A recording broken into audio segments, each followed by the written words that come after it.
Hello there. How are you doing? Title of the story: The Berenstain Bears, St. Patrick's Day. Author Mike Berenstain.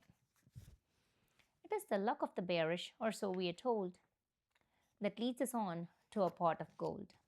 It was in between time in bear country, the time between the end of winter and the beginning of spring. The weather couldn't decide whether to be cold and snowy or warm and sunny. Sometimes it was both warm and snowy, with spring flowers poking through the patches of snow. The holidays were in between as well. Valentine's Day was long gone and Easter had yet to arrive.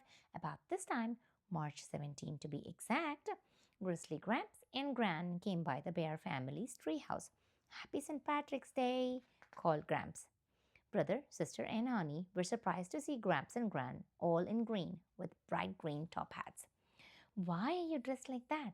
Asked sister. For St. Patrick's Day, of course, said Gran. What's St. Patrick's Day? Asked brother. Gramps was shocked. Don't you cubs know you're part bearish? He asked.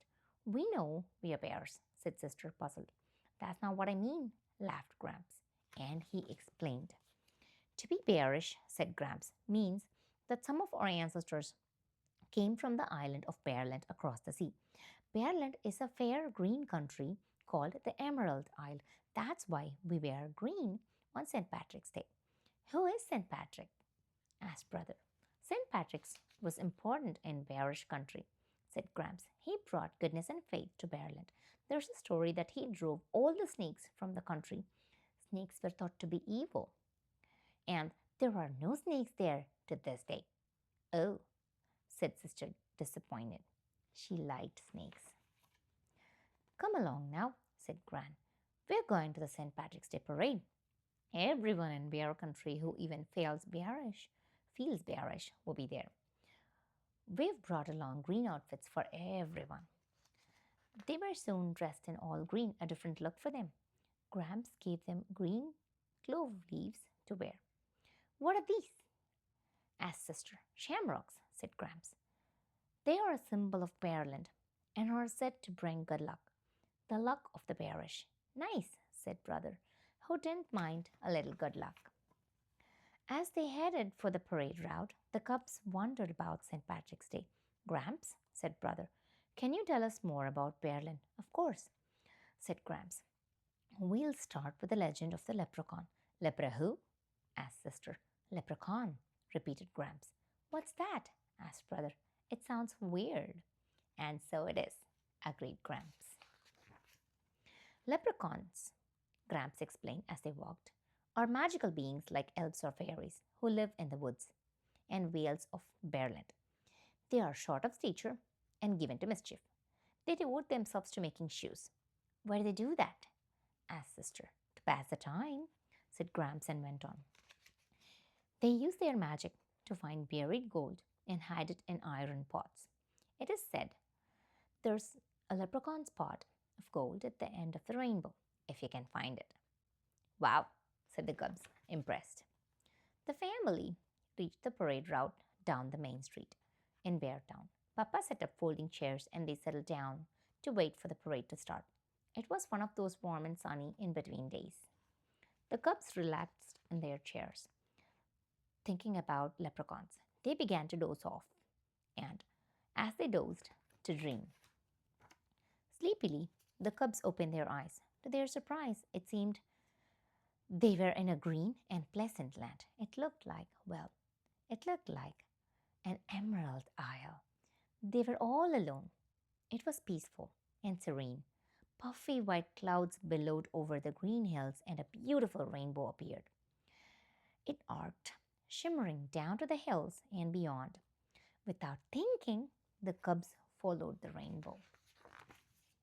Soon the cubs heard a sound, a tap tap tapping, like a little hammer busily at work. Curiously, they followed it to where the rainbow ended in a ring of boulders. There, the cubs beheld a little figure, dressed all in green, tapping at a shoe. He turned and saw them. Begorra, he said, smiling. Welcome, young'uns. And who might you be? We're sister, brother, and honey, said sister. We are bears. Are you now? He laughed. Tell us, sir, said Brother. Are you a real leprechaun? Well, now, he said with a wink, what do you think I am? And what brought you here, my darlings? Did you follow the rainbow? Yes, we did, admitted Brother. And I suppose you're expecting to find a pot of gold, said the leprechaun with a chuckle. I guess so, said Sister shyly. And sure, you were right, said the leprechaun, stepping aside and revealing a pot of gold glistening in the rainbow. Help yourselves.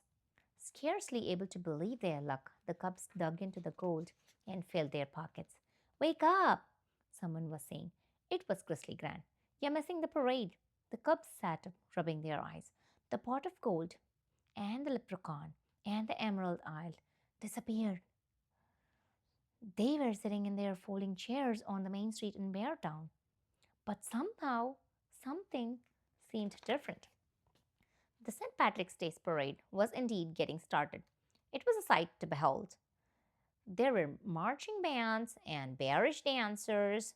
There were pipers piping and harpers harping. Mayor and Mrs. Honeypot, drove by in their long lavender limousine. The whole Bear Town police and fire departments came marching along. The parade wound up with a troop of bears dressed as leprechauns, each carrying a pot of gold.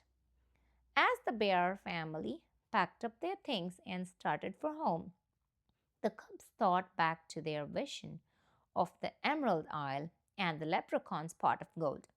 Had it really been just a dream? Then Honey thought she caught a glimpse of something. A little figure dressed in green, hopping behind a boulder, and she thought she heard a soft chuckle. Could it be? Begorra!